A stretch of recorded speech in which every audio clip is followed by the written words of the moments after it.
اس وقت رجسٹرڈ ادویات جو ہیں وہ 90,000 سے بھی زیادہ ہیں، اور جو جان بچانے والی ہیں، لائف سیونگ ڈرگ، جو کہ انتہائی ضروری ہوتی ہیں، حساس چیزیں ہوتی ہیں اور ان کے بغیر انسان کی زندگی خطرے میں پڑ سکتی ہے،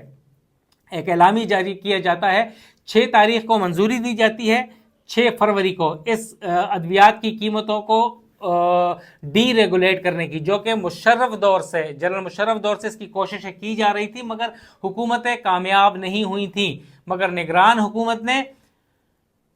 ان کا فارماسیوٹیکل کمپنیوں کا کام انتہائی آسان بنا دیا ہے۔ وہ کیسے کہ قیمتوں کو جو